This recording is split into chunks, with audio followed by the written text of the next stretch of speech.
In the shadow of Melbourne's towering cranes and half-built skyscrapers, the construction industry hummed like a living beast.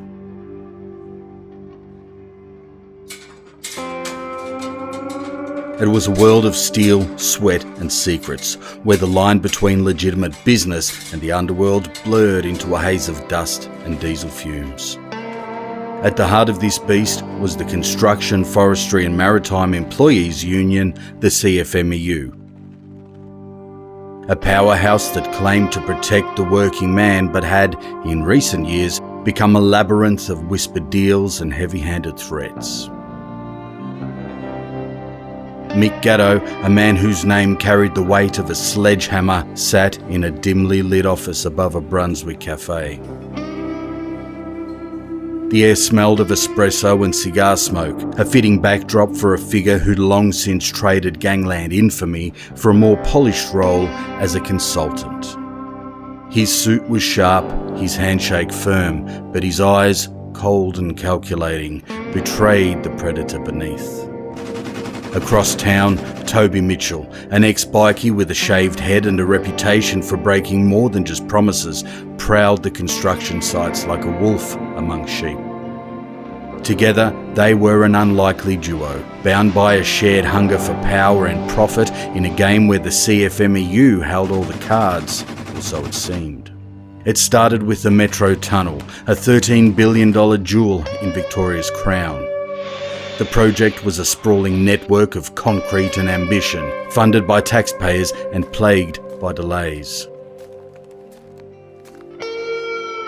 Whispers had begun to circulate among the workers. Not everyone on the site was there to swing a hammer. Some, like Toby's crew, were paid very handsomely for ghost shifts, hours that they never worked, shifts that they never clocked. Word was, Toby had muscled his way into a labour hire outfit called MC Labour, a CFMEU-backed firm that supplied bodies to the big builds. His boys, tattooed bruisers with links to the rebels and the Finks, rolled up in blacked-out utes, delivering protective gear or recruiting workers who didn't dare ask questions. The site bosses turned a blind eye. Crossing Toby meant crossing the union, and that was a death sentence for any contractor's bottom line. Mick, meanwhile, played a subtler role. From his perch in the shadows, he brokered deals and kept the machine running.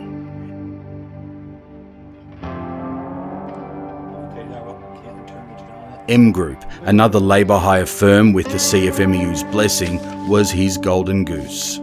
They'd scored contracts on projects like the Mickleham Road upgrade, but the money didn't always flow where it should. Subbies whispered that Mick demanded consulting fees, anything from $30,000 to $600,000 to sort out union issues. Refuse and your site would grind to a halt. Safety inspections would fail, workers would walk off, and the CFMEU's delegates, some said to be Mick's old mates, would make sure that you never worked in Melbourne again. One developer, a wiry man named Joe Toscano, had dared to push back. Mick's response was a phone call, his voice as smooth as gravel. "We just want to chat, Joe. Find a common denominator. If you're not interested, well, whatever happens, happens," says Mick. On the ground, the Standover tactics were much less polite. Toby Mitchell didn't negotiate, he just intimidated. At a site in Collingwood, a non-union contractor named Cobalt Constructions had tried to buck the CFMEU's grip. The next day, Toby rolled up with a crew of Pacific Islander heavies known as the Hampton Park Boys.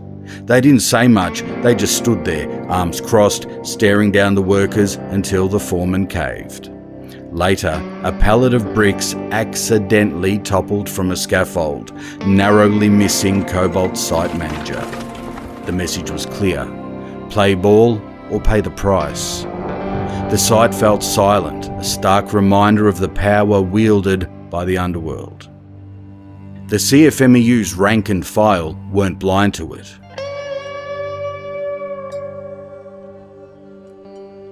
A A worker said that it used to be about fair wages and safe sites. Now it's all about kickbacks and bikies. Mick and Toby, they're not here for us. They're here for the cash, he said. But speaking out was a risk that few could afford.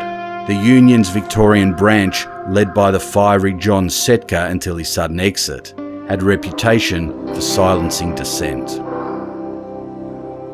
The corruption ran deep, a vein of rot threading throughout the industry. Taxpayers were footing the bill as millions of dollars bled out to ghost shifts and inflated contracts. Federal police raids, codenamed Operation Rye, had started sniffing around Mick Gatto's accountant, a nervous man named Charles Pellegrino. But the evidence was very slippery.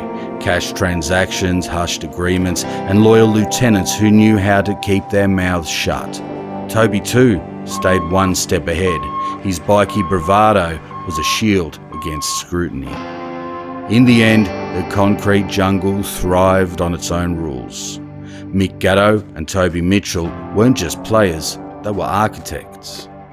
Bending the CFMEU to their will while the union's banners still flew high over the sites.